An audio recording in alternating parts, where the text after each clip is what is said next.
The morning shift change at Korath Military Station Delta 9 proceeded normally until the orbital defense platforms went offline.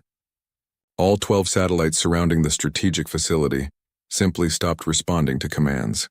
Engineering teams scrambled to diagnose the problem while Admiral Vex tried to contain his growing panic. "How is this possible?" Vex demanded. "These systems have triple redundancy." "We're not sure, sir," Chief Engineer Malks replied, studying the diagnostic readouts. "The hardware appears functional, but the control software is completely unresponsive." Similar reports flooded in from across Korath space. Defense platforms, communication arrays, and even civilian infrastructure were experiencing simultaneous failures. The sophisticated technology that had protected their civilization for centuries was turning unreliable. On Volani Prime, Trade Minister Glix faced his own crisis. Manufacturing facilities throughout the Union were reporting equipment malfunctions. Production lines stopped mid-operation. Quality control systems began rejecting perfectly good products. Transport schedules fell into chaos as navigation computers provided incorrect coordinates. "Sir," his aide reported nervously, "we're receiving failure reports from 17 different systems. The pattern appears random, but the timing seems coordinated." "Coordinated by whom?" "Only we have access to these systems. That's what makes it so concerning, sir." Glix rubbed his temples with two of his four hands. The Union's economy depended on precise coordination between thousands of facilities. Even minor disruptions cost millions of credits. Major system failures like these could destabilize entire sectors. In the depths of Nexus Prime's government complex, Human Ambassador Minho requested an emergency meeting with the Galactic Council. His formal diplomatic message cited concerns regarding trade agreement implementation and human worker safety. The council chambers were nearly empty when Minho arrived. Most representatives considered human concerns unworthy of serious attention. Only a handful of minor species bothered to attend. "Honored council members," Minho began, "Earth formally requests a review of current trade agreements between humanity and the Galactic Commerce Union." Council Chairman Vax, an ancient Volani with scarred skin, barely looked up from his datapad. "Human complaints are noted. Next agenda item. With respect, sir, these are not complaints. They are documented violations of galactic law." That got Vax's attention. "Explain." Minho activated a holographic display showing detailed financial records. Union mining operations on human worlds have extracted 4 times the contracted amounts of rare Earth elements. Payment to Earth has been consistently below agreed rates. Human workers have been forced to work in unsafe conditions that violate Union labor standards. "Impossible," Vax declared. "All operations follow standard protocols." "These records suggest otherwise." Minho expanded the display to show shipping manifests, production reports, and safety violation logs. "Furthermore, we have evidence that Union representatives deliberately misrepresented the terms of Earth's membership during initial negotiations. The evidence was overwhelming and precisely documented. Every transaction, every safety violation, every instance of fraud was recorded in exacting detail. The humans had been keeping perfect records for 7 years. Vax studied the data with growing unease. "Where did you obtain these records?" "Human workers are naturally observant," Minho replied calmly. "We learn by watching." What Vax didn't realize was that humans had been systematically infiltrating every level of Union operations. The maintenance workers, cultural ambassadors, and research assistants had been gathering intelligence from day one.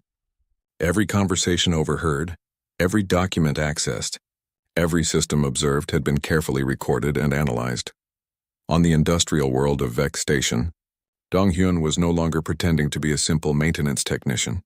When the shipyard's main computer network crashed, he was the only engineer capable of restoring functionality. "How do you know so much about our systems?" Engineer Zilf asked suspiciously. "I watch and learn," Donghyun replied, his fingers flying over control interfaces with practiced skill. "Humans are good at pattern recognition. But some of these procedures, you're using techniques we haven't taught anyone. I improved them. Human engineering philosophy emphasizes efficiency." Donghyun was telling the truth, but not the whole truth. He had indeed improved the alien systems, but his improvements came from 7 years of studying captured alien technology. Human engineers had reverse-engineered every component. identified every weakness, and developed superior alternatives. The improvements Dong-hyun implemented weren't just more efficient. They gave humans complete control over the station's operations. Every ship that docked could be monitored, tracked, or even disabled if necessary. Throughout the galaxy, similar scenes played out as human workers revealed unexpected competencies. The maintenance technician who could repair any machine. The cultural ambassador who spoke 12 alien languages fluently. The research assistant who understood advanced physics better than his supervisors. On the remote research station orbiting Wolf 359, Dr. Somin made her own revelation to the alien science team. "I've been analyzing the gravitational wave data," she announced during the morning briefing. "I found some interesting patterns you might have missed." Dr. Vorth laughed condescendingly. "My dear human, we've been studying this data for months. What could you possibly—" "Your detection algorithms have a systematic error," Somin interrupted, displaying her analysis. "You're missing approximately 30% of all wave events because your pattern recognition protocols assume symmetric source configurations." The alien scientists studied her work in stunned silence. Not only was she correct, but her mathematical analysis was more sophisticated than anything they had produced. "How did you learn to do this level of analysis?" Dr. Vorth asked weakly. "I've been listening to your lectures for 2 years, Somin replied. "I'm a fast learner." In reality, Somin had been in constant communication with Earth's most advanced research institutions. Every alien technique she learned was immediately shared with human scientists, who then improved upon it and transmitted the enhanced knowledge back to human agents throughout the galaxy. The revelation that shook the galactic community most came from an unexpected source. During a routine inspection of the mining operation on Zerion 3, Korath supervisor Grex discovered that the human miners had been building something extraordinary. "What is this?" Grex demanded, staring at the massive construction hidden beneath the mining facility. Foreman Wu Jin smiled for the first time in 7 years. "Industrial complex. We've been manufacturing equipment for our people." The underground facility stretched for kilometers in every direction. Production lines assembled advanced machinery using techniques that combined the best of human and alien engineering. The operation was more sophisticated than most alien manufacturing centers. "Impossible. You don't have the knowledge to build something like this." "We learn fast," Wu Jin replied. "You've been excellent teachers." Grex suddenly understood the full scope of what he was seeing. The humans hadn't been mining crystals. They had been mining knowledge. Every alien supervisor, every technical manual, every operational procedure had been studied and absorbed. The equipment failures throughout Union space weren't random breakdowns. They were precisely targeted disruptions coordinated by the very humans who had been maintaining the systems all along. As reports of human capabilities flooded in from across the galaxy, Admiral Vex made a disturbing discovery in the Korath military archives. Every human research request, every technical question, every cultural exchange had been part of a systematic intelligence-gathering operation.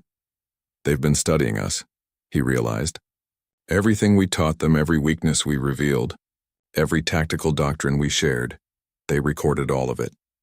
But the most shocking revelation came when long-range sensors detected new ship signatures in the void between star systems. Vessels using advanced propulsion systems that no known species possessed. The ships were emerging from regions of space that aliens had always avoided as uninhabitable. The sensor operator who first spotted them was a Volani technician named Kais. She stared at her displays in disbelief as dozens of unknown vessels materialized from seemingly empty space. "Sir," she called to her supervisor, "I'm detecting multiple unidentified ships in Sector 7G. "Impossible. That region is completely barren. The ships are using some kind of hybrid drive system. Power signatures suggest a combination of Volani gravity manipulation and Korath plasma propulsion, but the implementation is unlike anything in our databases." As the mysterious fleet moved closer, their origin became clear. Each ship bore the simple blue and white symbol of Earth. The humans had not been content to learn alien technology. They had been perfecting it.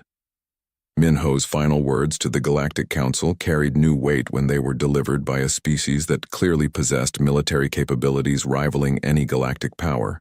Earth formally withdraws from all existing trade agreements with the Galactic Commerce Union. "We will renegotiate terms as equals, or we will consider the Union a hostile entity," that has exploited our people for 7 years. The quiet revolution was complete. The servants had become masters of their own destiny. The emergency session of the Galactic Council convened within hours of Earth's ultimatum. Representatives from 12 major species gathered in the Great Chamber on Nexus Prime, their faces displaying various expressions of outrage and disbelief. "This is intolerable," declared Admiral Vex, his scarred features twisted with anger. "A primitive species cannot dictate terms to the galaxy's established powers." Trade Minister Glix activated a holographic display showing economic projections. "If we lose access to human mining operations, the Union's rare earth supply will drop by 60%. Our industrial capacity would be crippled. Then we take what we need by force," General Crix of the Korath Military Command stated flatly. "One species cannot threaten the stability of galactic civilization." The Council voted unanimously for military action. Within 12 hours, the largest battle fleet in galactic history was assembling. 300 warships from 6 different species, armed with the most advanced weapons known to science. Commander Yeth of the Alaxian Deep Strike Fleet studied the tactical displays with professional satisfaction. "Earth has perhaps 50 ships based on our intelligence estimates. This will be the shortest war in galactic history." The fleet departed Nexus Prime with great fanfare. News broadcasts throughout Union space celebrated the coming victory over the upstart humans. Military experts predicted complete human surrender within days. They were correct about the timeline, but wrong about who would surrender. The human fleet that met them at the edge of the Sol system consisted of exactly 51 vessels, just as intelligence had predicted. What intelligence had failed to predict was what those ships could do. Captain Seokjin of the Earth Defense Ship Determination watched the alien armada approach on his tactical display. The enemy ships moved in perfect formation, their energy signatures blazing like miniature stars. "All ships, this is Admiral Wu Jin," came the voice over the fleet communication channel. "Remember, we are not conquerors. We are a family defending our home. Show them what they taught us." The battle began when the Korath heavy cruiser Dominance fired the first shot. A plasma beam capable of melting through any known armor lanced across space toward the human flagship. The beam struck the Determination shields and simply stopped. The energy dissipated harmlessly across adaptive barriers that absorbed the plasma and converted it into additional shield power. "Impossible," breathed Commander Yeth. "No species has that level of defensive technology, sir," his tactical officer reported. "The human ships are using our own shield technology, but enhanced somehow. The energy absorption rate is 3 times higher than our maximum specifications." The human counterattack came not as a barrage of weapons fire, but as something far more terrifying. The alien ships simply began turning against each other.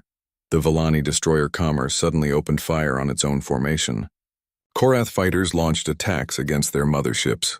Alliance vessels that had fought side by side for centuries began destroying each other without warning. "What's happening?" Admiral Vex demanded from the bridge of his command ship.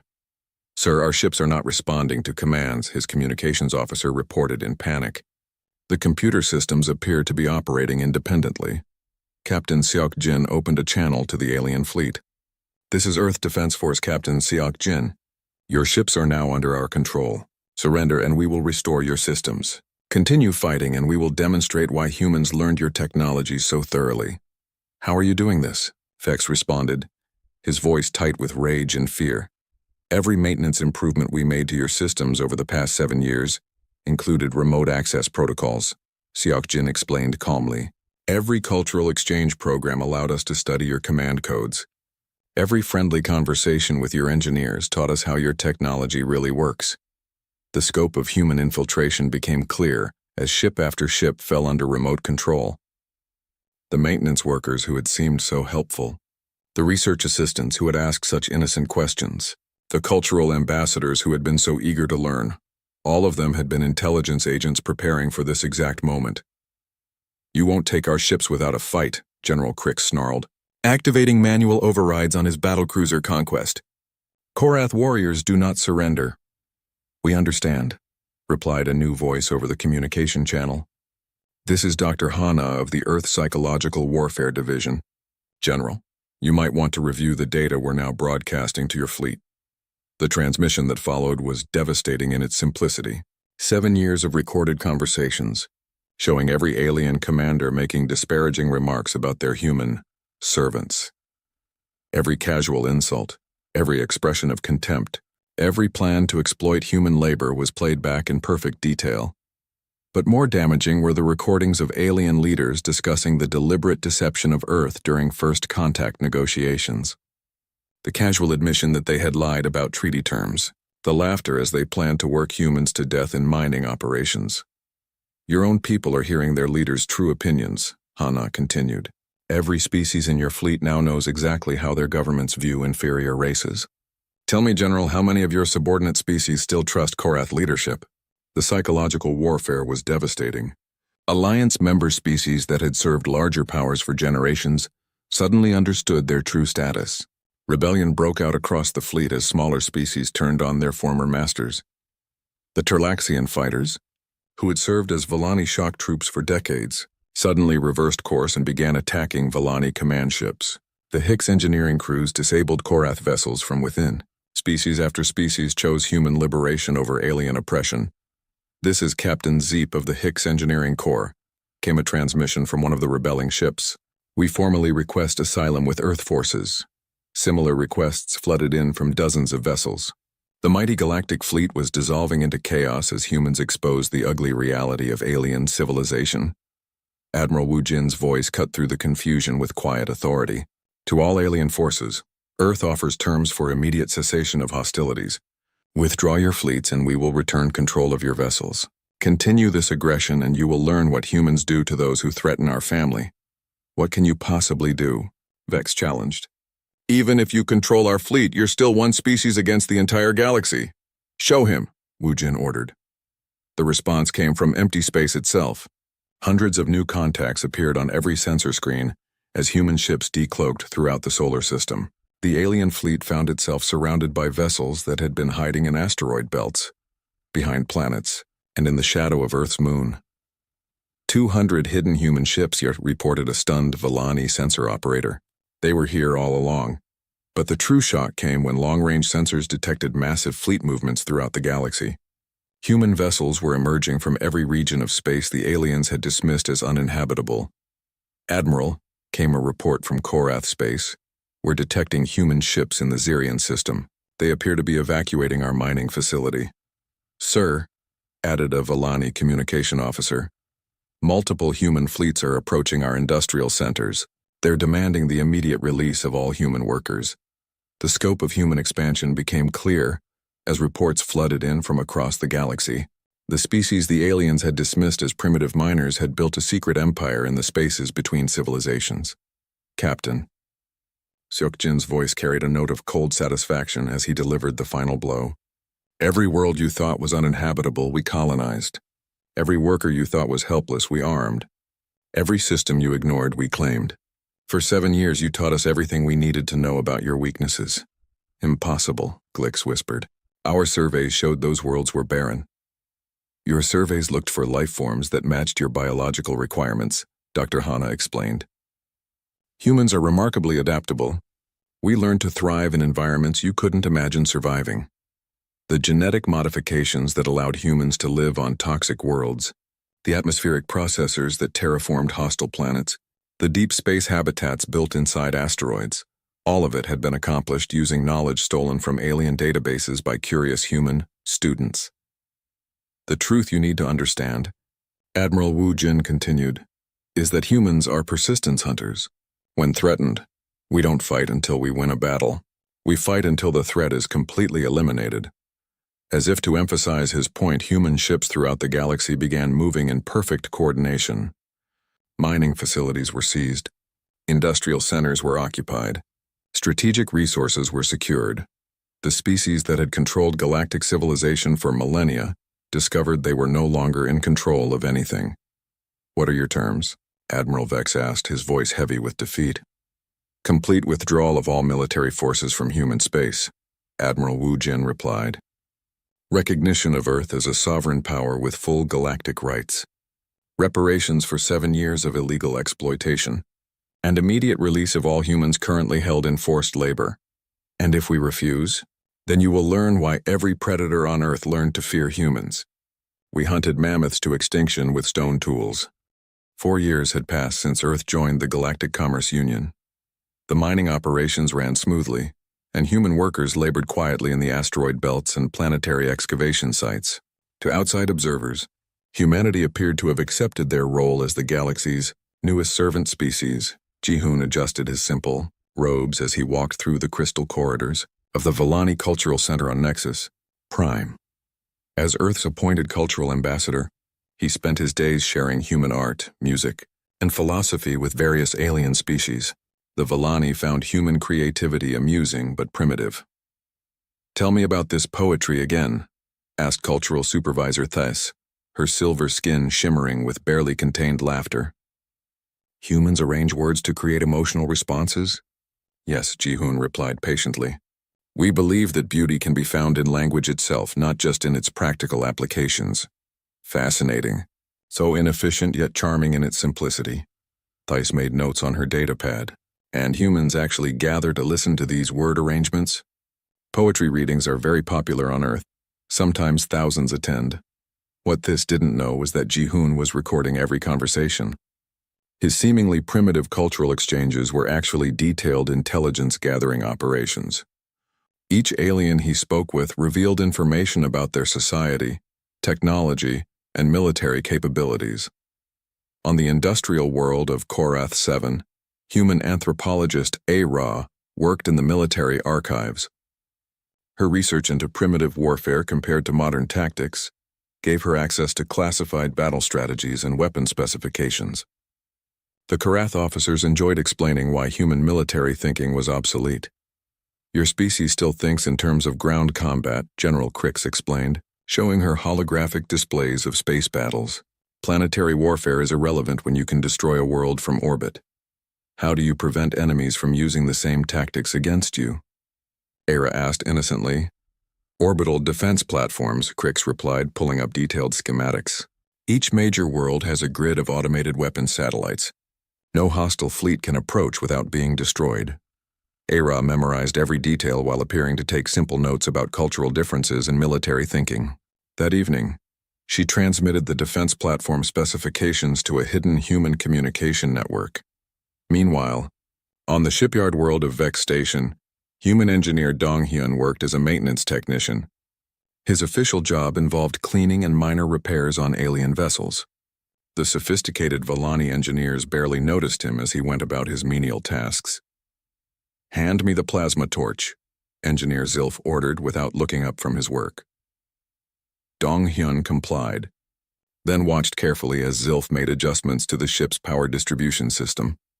Over months of observation, Dong-hyun had learned more about alien technology than most species knew about each other. During his breaks, Dong-hyun made small improvements to the shipyard's efficiency. He suggested new tool arrangements that reduced work time. He recommended slight modifications to maintenance procedures that prevented equipment failures. The aliens were pleased with their clever human servant. They never noticed that Dong-hyun's improvements included hidden access points and backdoor vulnerabilities. Every system he touched gained carefully concealed flaws that could be exploited later.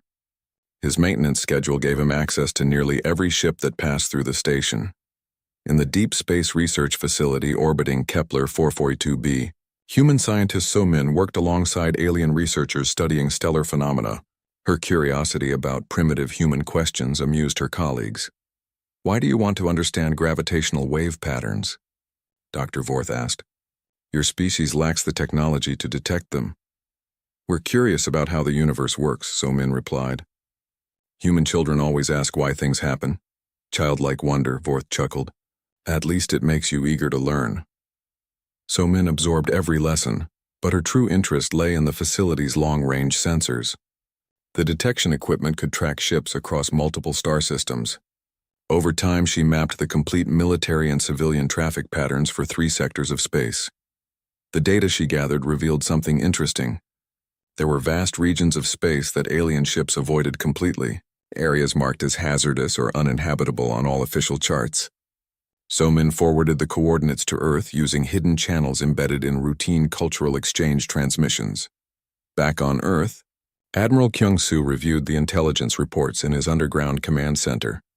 The Terran Defense Initiative had been busy during the 4 years of apparent servitude. "Show me the colony status," he ordered. The holographic display revealed the true scope of human expansion. While aliens focused on the mining operations and cultural exchanges, human colonists had been quietly settling those uninhabitable worlds. Each colony was carefully hidden and self-sufficient.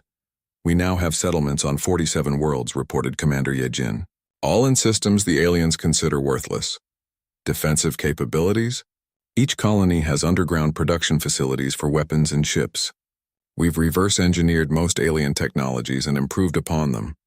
Our new vessels use hybrid designs that exceed original alien specifications." Kyung-soo nodded with satisfaction. "Population status? Total human population across all colonies is now 800 million. We've been using medical advances learned from alien technology to accelerate reproduction and improve genetic diversity. The colonies were hidden in asteroid belts, on moons with toxic atmospheres, and in star systems with dangerous radiation. Humans had adapted to these hostile environments using advanced genetic modification techniques stolen from alien medical databases. On the desert world of Zarian 3, human miners worked under the supervision of Korath overseers. The aliens believed they were extracting rare crystals for industrial use. In reality, the mining operation was a cover for building underground military installations. Foreman Wu Jin coordinated the real work through coded signals. While aliens watched humans dig crystals from surface deposits, massive excavation equipment carved out hidden bunkers deep below ground. The extracted materials were smuggled off-world in modified mining transports.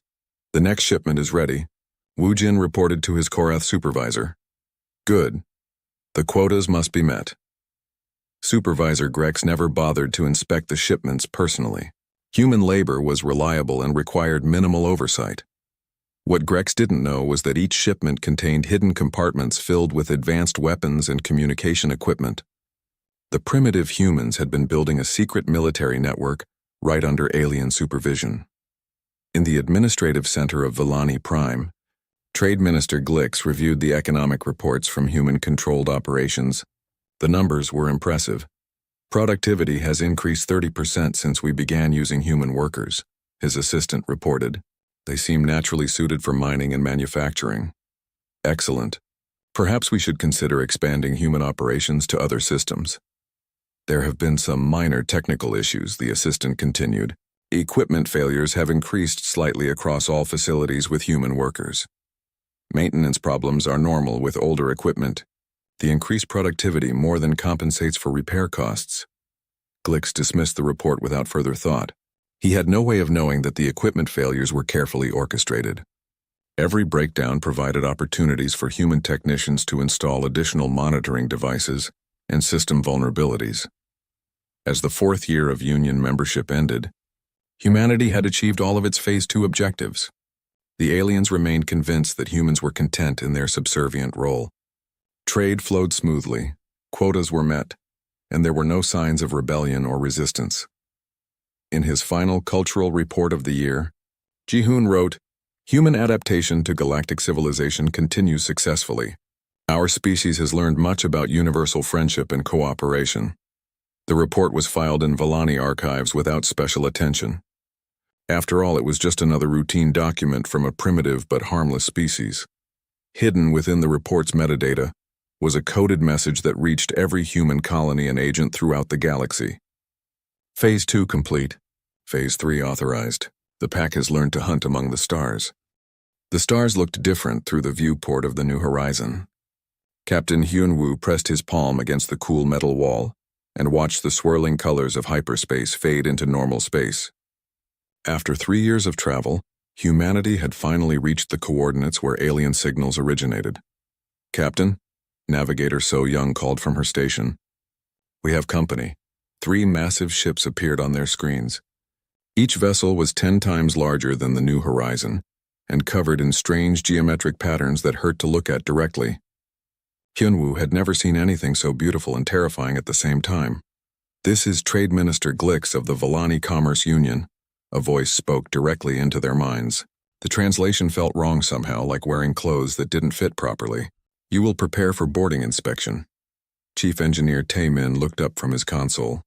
"Captain, should we..." We comply, Hyunwoo said quietly. Remember our mission.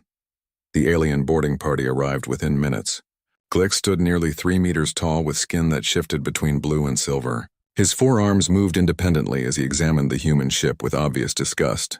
Behind him came 2 shorter beings with red scales and too many teeth. Hyunwoo recognized them from Earth's databases as Korath military officers. Primitive, Glix declared, running one hand along the ship's wall. Chemical rockets for propulsion, metal alloys we abandoned centuries ago. How did you even achieve faster-than-light travel? We are still learning, Hyunwoo replied. We hope to trade knowledge with other species. The Korath General Vex laughed, a sound like grinding glass.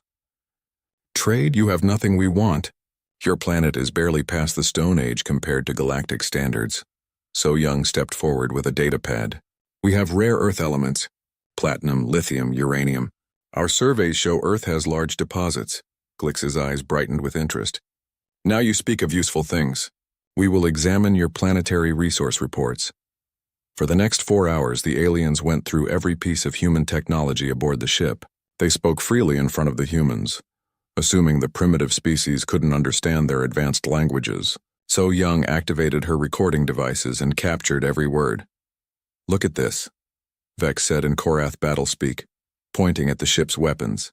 They still use explosive projectiles. My youngest offspring could destroy this vessel with a training weapon. The species shows promise for manual labor, Glix replied in Vellani trade tongue. They appear physically strong and psychologically compliant. We should classify them as Category 7 minimal threat and establish standard exploitation protocols. Taemin continued working at his engineering station, apparently focused on routine maintenance. His fingers moved across holographic displays that the aliens assumed were simple diagnostic tools. In reality, he was recording detailed scans of every alien device brought aboard the ship. Captain Hyunwoo, Glick said, switching back to the awkward mental translation. The Galactic Commerce Union has decided to offer your species membership. We are honored, Hyunwoo replied with a slight bow. Your planet will provide 70% of all rare Earth element production to the Union. In exchange, we will protect Earth from hostile species and provide basic technological upgrades. So Young looked shocked. 70%? That seems... The terms are non-negotiable, Vex interrupted. Many species would consider extinction preferable to Union membership. You should feel grateful. Hyunwoo studied the contract display that appeared in the air before him. The terms were brutal. Earth would become little more than a mining colony, with humans serving as the labor force. Any refusal would result in immediate military action. We need time to consult with our government, Hyunwoo said. You have 1 standard hour, Glix replied. Refuse and your homeworld burns. The aliens returned to their ships to wait. As soon as they were gone, the human crew gathered in the ship's small meeting room. Taemin activated privacy screens that would block any alien listening devices. They're not offering membership, So Young said angrily. They're demanding surrender. 70% of our resources would cripple human development for generations, Taemin added. We'd never catch up technologically. Hyunwoo remained calm. What did we learn? Their translation technology creates a mental link, So Young reported. I recorded the data streams. We can reverse engineer it within months. Their weapons use directed energy, Taemin continued. Plasma-based, but the containment systems have obvious weak points. I've already identified 17 ways to disrupt them. Most importantly, So Young added, they completely underestimate us. They spoke freely because they assume we're too primitive to understand their languages or technology. Hyunwoo nodded. Excellent. Phase 1 objectives are complete, sir. Taemin looked confused. We came here to learn about galactic civilization, Hyunwoo explained. Mission parameters stated clearly. Appear weak, gather intelligence, establish human presence in galactic politics. We've accomplished all 3 goals. So Young understood first.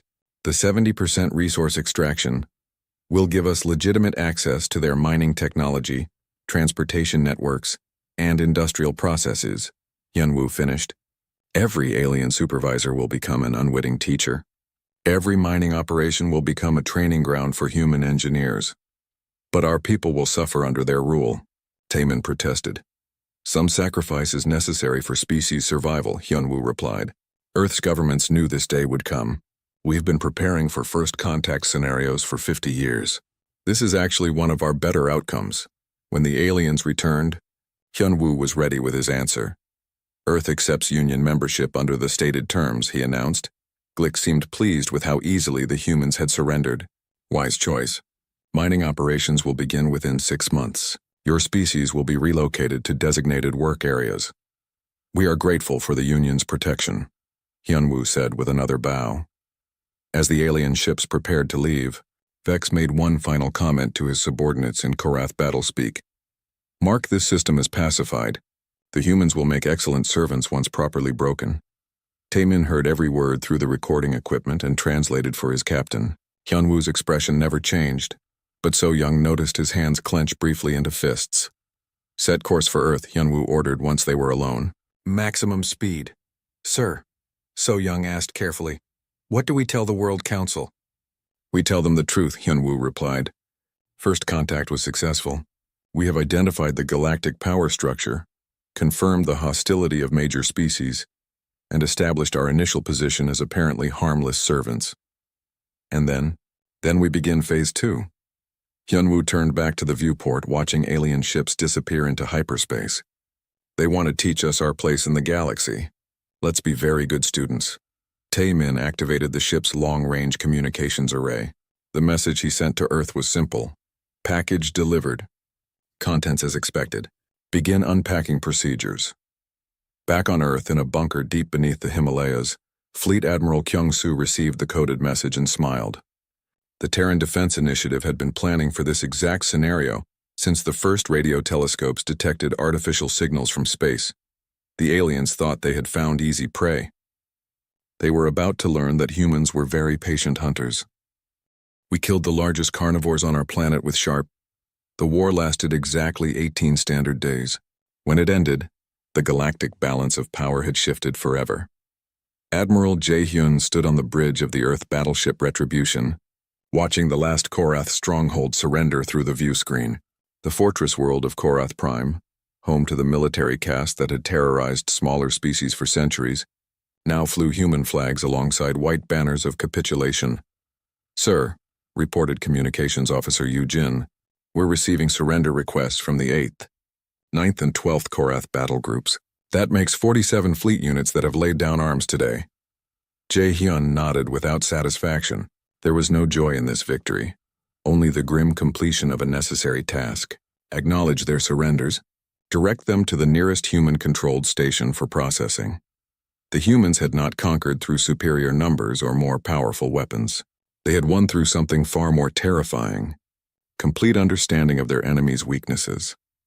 Every alien species discovered that humans had been studying them for 7 years with scientific precision.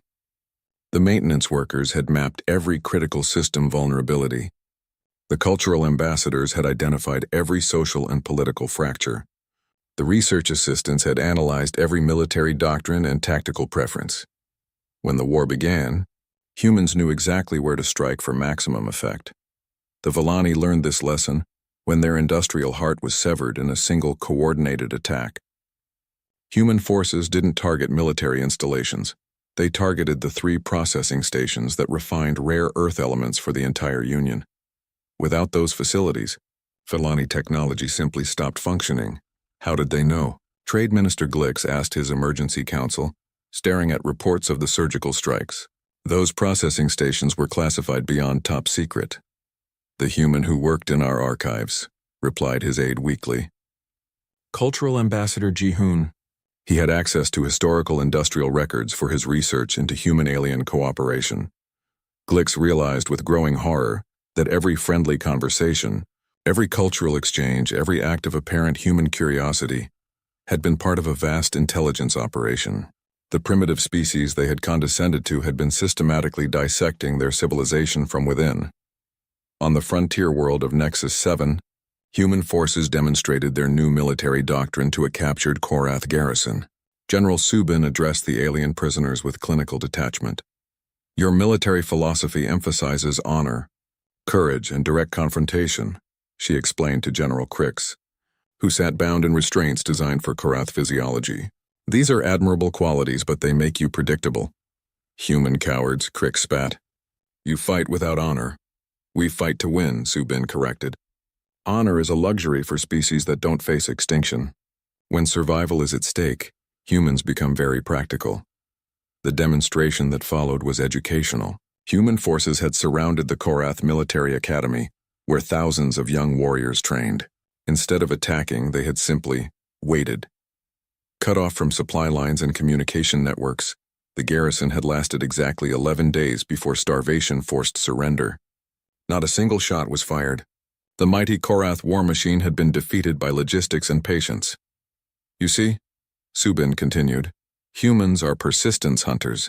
We don't need to be stronger or faster than our prey. We just need to be more patient and better at planning. The lesson was repeated across the galaxy as human forces employed siege tactics that alien military doctrine had never anticipated. Species that had built their entire military philosophy around decisive battles found themselves outmaneuvered by an enemy that refused to fight fair. But the most devastating weapon in the human arsenal was not military technology, it was information. Dr. Young Ho, of the Earth Historical Documentation Project, had spent the war years broadcasting a continuous stream of data to every inhabited world in the galaxy, not propaganda but simple recorded facts. The complete audio logs of first contact negotiations proving that alien leaders had deliberately deceived Earth about treaty terms. Financial records showing the true extent of resource extraction from human worlds. Medical reports documenting the working conditions that had killed thousands of human miners. Most damaging of all were the casual conversations between alien leaders discussing their plans for humanity's future. The laughing references to breaking human spirit. The detailed proposals for genetic modification programs to create more compliant human workers. The debates over whether humans possessed enough intelligence to be considered truly sentient. Your own people are learning the truth about their governments, Young Ho announced during his daily broadcasts. Every species now knows how their leaders truly view inferior races. Tell me, how many of your citizens still believe in the benevolence of galactic civilization? The psychological warfare was devastating. Rebellion broke out on dozens of worlds as subject species realized their true status. The Galactic Commerce Union, built on the lie of mutual cooperation, collapsed as its member species learned about the exploitation they had been blind to. On Valani Prime, riots erupted as newly enlightened citizens demanded answers from their government. The Hicks engineering caste formally seceded from Korath space and requested human protection. The Terlaxian Assembly voted to abolish their military and declare permanent neutrality. We created this, Admiral Vex admitted during his final communication with Earth forces. We taught you that mercy was weakness, that cooperation was exploitation, that advanced civilizations survive by dominating primitive ones. Yes, Admiral Jae-hyun replied simply. You taught us that. Now you understand the consequences of that education. The war had revealed something terrifying about human nature that the aliens had failed to recognize. Humans didn't see other species as competitors or resources. They saw them as either family or threats. There was no middle ground. Species that had accepted human offers of alliance found themselves protected by the full might of Earth's military. The Hicks, Terlaxians, and dozens of smaller species discovered that humans treated allies like family, members, beings to be defended at any cost. But species that had threatened or exploited humans found themselves facing something unprecedented in galactic history, a predator species with advanced technology and no concept of proportional response. The problem, explained Dr. Young Ho during his final broadcast, is that humans evolved as pack hunters. When one human is threatened, all humans respond. When humans are killed, we don't seek equal retaliation. We seek the complete elimination of the threat. This principle was demonstrated when human forces reached the Korath homeworld. Instead of demanding surrender, they presented the Korath High Command with a simple choice: complete demilitarization or complete extinction. You have 48 hours to destroy every weapon on every Korath world, Admiral Jae-hyun announced. If we detect a single military installation after that deadline, we will consider your entire species a permanent threat to human safety. You cannot expect us to render ourselves defenseless, protested war leader Zeth. You should have considered that before you tried to enslave our children, Jae-hyun replied. Humans do not forget. Humans do not forgive. Humans do not show mercy to those who threaten the pack. The Korath complied, destroying centuries of military tradition in a desperate attempt to survive. Their proud warrior culture was dismantled piece by piece under human supervision. The Villani received more lenient terms, but only because their crimes were economic rather than physical. They were required to pay reparations equal to 3 times the value stolen from human worlds and to accept permanent human oversight of their industrial operations. But perhaps the most chilling development was the message that human forces began broadcasting to any species that might be listening from deep space. This is Admiral Subin of the Earth Defense Force. Speaking to any species that has received this transmission, you have just witnessed the destruction of galactic civilization as it existed for the past 1,000 years. This outcome was not humanity's choice. It was the inevitable result of threatening human civilians. Understand this clearly. Earth will never again accept second-class status in galactic affairs. Humans will never again work under conditions that we do not approve. Any species that attempts to exploit, enslave, or eliminate humans will face complete annihilation. We are not conquerors. We are not empire builders. We are a family that has learned to defend itself. Cross us at your own peril. The message was transmitted on every frequency used by galactic civilization, ensuring that any species with radio technology would receive it. It was also carved into monuments on every world that human forces had captured, written in 12 different alien languages. As the war ended and human forces began the process of establishing new governments on former alien worlds, one fact became clear to every survivor. The galaxy would never underestimate humans again. The species that had been dismissed as primitive servants had taught their former masters a lesson that would echo through the stars for generations to come. Never threaten the pack.